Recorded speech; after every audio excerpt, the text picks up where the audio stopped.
नया। स्वामी जी, लोगों के दिमाग में ये बात बैठी हुई है कि फैटी लीवर आमतौर से अल्कोहल की वजह से होता है, शराब की वजह से होता है, लेकिन रिसर्च ये बता रही कि शराब से ज़्यादा ख़राब लाइफस्टाइल, गलत खान पान, मोटापा, ये सब फैटी लीवर की बीमारियां दे रहे हैं। यानी दुश्मन सिर्फ अल्कोहल नहीं है, ये तीनों भी हैं। इसका मतलब ये नहीं कि हम अल्कोहल को सपोर्ट कर रहे हैं। तो ज़रा सही खान पान के साथ साथ स्वामी जी लाइफस्टाइल में जो दिक्कत है ज़रा उसको भी ठीक करवाइए। तो देखो, जितना अल्कोहल खतरनाक है, अब कुछ लोग उसमें बहाना बनाते, हम तो थोड़ा थोड़ा पीते हैं, लेकिन थोड़ा पीते पीते कब ज्यादा पी जाते हैं उनको खुद को ही पता नहीं लगता। सलाह देते थोड़ी थोड़ी पिया करो, तो फिर पूरी बोतल की बोतल उड़ेल देते। मैं तो मैं देखता हूँ जो है, कुछ लोग बोले तो वाइन तो अंगूर का जूस है, फिर मैंने कहा अंगूर ही खा लेना, सड़ा करके जरूरी है। तो खैर, तो मैं विदेश यात्रा पर जब जाता हूँ तो देखता हूँ एक एक दो लीटर एक एक आदमी पी जाता है थोड़ी थोड़ी करके। तो ये तो छोड़ना है। बाकी अपने खान पान में तब्दीली ये करनी है, एक चीज हमें ध्यान में रहनी चाहिए, सब चीजें। और मोटापा के लिए तो ये अभ्यास बहुत ही जरूरी है। अर्धहलासन, पादवृत्तासन, द्विचक्रिकासन आज भी करा देते हैं, मोटा नहीं होना है।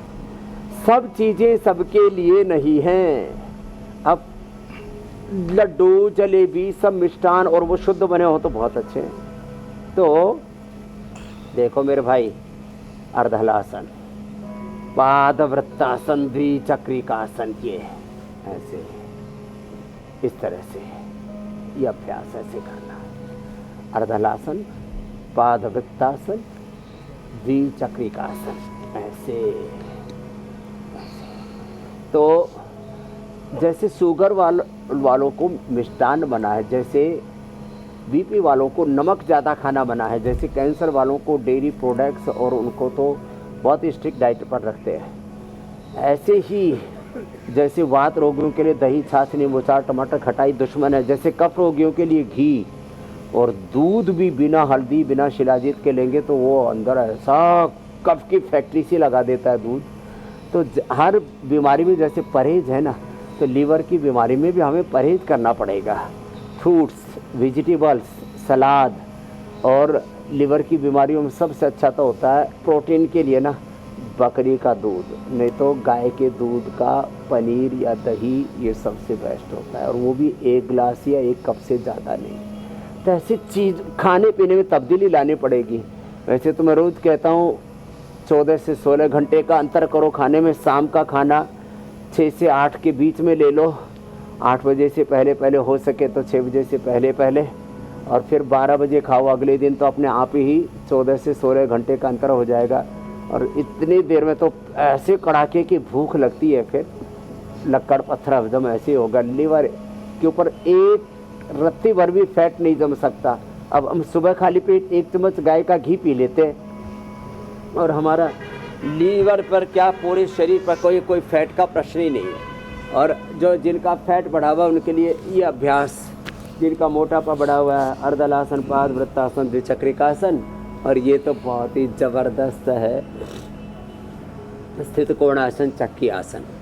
तो खान पान में तब्दीली लानी पड़ेगी और अपने लिए जो उचित आहार है, युक्त आहार विहार से युक्त चेष्टस्य कर्मसु युक्त स्वप्नावबोध से योगो भवति दुखा, जैसे भगवत गीता में कहा है, जैसे उपनिषदों में कहा, आहार शुद्धौ सत्व शुद्धि ही, जैसे कहा है हित आहारा, मित आहारा, अल्पहारा, शय्यनरा, भगवान बुद्ध नैतान वैद्या चिकित्सन्ति आत्मनस्ति चिकित्सका। वाघ भट्ट ने जैसे कहा, एक भुक्तम सदारोग्यम, द्विभुक्तम बलवर्धनम, त्रिभुक्तम सदारोगम, चतुर्भुक्तम तो मारकम, ऋत भूख, हित भूख, मित भूख बनना पड़ेगा। और लंघनम परम औषधम, आहार ही उपचार है। इस सिद्धांत को समझ करके, आहार को औषध मान करके, भगवान का प्रसाद मान करके, उसको जीवनीय तत्व मान करके स्वाद तो लो। स्वाद तो अपने आप आएगा। जब देखो भूख कड़ाके की लगती है ना, तो सूखी रोटी में भी स्वाद आता है, और यदि भूख नहीं होती तो सारे जो है पकवान फीके पड़ जाते हैं। तो ये तो बच्चे शीर्षासन भी कर रहे हैं, छोटे छोटे बच्चे अच्छे हैं, ऐसे बच्चों को आदत डालनी चाहिए। शीर्षासन करो, सर्वांगासन करो, पश्चिमोत्तानासन करो, मंडूकासन तो सब करने लग गए अब ऐसे। जी मेरे भाई, ध्यान में चले गए हुसैन। अगला विषय नहीं लेंगे हुसैन? बिल्कुल लिया जाएगा, बिल्कुल लिया जाएगा।